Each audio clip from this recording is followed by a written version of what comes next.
দর্শক, আমরা আরও ভোট কেন্দ্রের খবর জানব, কুমিল্লা ৪ আসনের খবর জানব। আমাদের সহকর্মী রাশেদ আনিস যুক্ত হয়েছেন এরই মধ্যে আমাদের সাথে। রাশেদ আনিস, আমরা জানি এই আসনে হেভিওয়েট প্রার্থী, সেটি আমরা জানি যে এনসিপির যে নেতা হাসনাত আবদুল্লাহ এবং একই সাথে ১১ দলীয় জোটের আসলে বলা যায় যদি আমরা বলে থাকি, তিনি আছেন যতটুকু আমরা ছবিতে দেখতে পাচ্ছি আপনার সাথে, এবং ভোটের প্রথম প্রহরটি শুরু হয়ে গেছে। তিনি ভোট দিয়েছেন কিনা নাকি তিনি এখন ভোট দিবেন সেই খবর জানানোর পাশাপাশি অন্যান্য ভোটাররা এখানে উপস্থিত হয়েছেন তাদের খবর আপনার কাছ থেকে।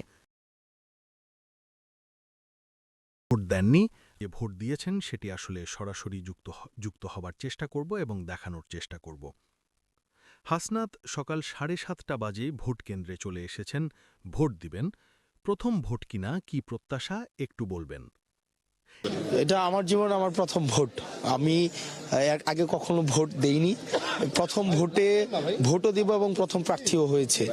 এবং এটা হচ্ছে তরুণ প্রজন্মের কাছে আহ্বান থাকবে যে আপনারা সবাই সবার ভোটাধিকার প্রয়োগ করুন। সকল শ্রমজীবী, পেশাজীবী যারা দীর্ঘ ফেসিবাদ লড়াই সংগ্রামের উত্তরণের মধ্য দিয়ে আজকে এই ভোটের দিনটি অধিকার আপনারা অর্জন করেছেন, আপনারা সবাই ভোটাধিকার প্রয়োগ করুন। আর দেবিদ্বারবাসী, আপনারা শাপলাকলিতে ভোট দিন, আপনারা শাপলাকলিতে ভোট দিন।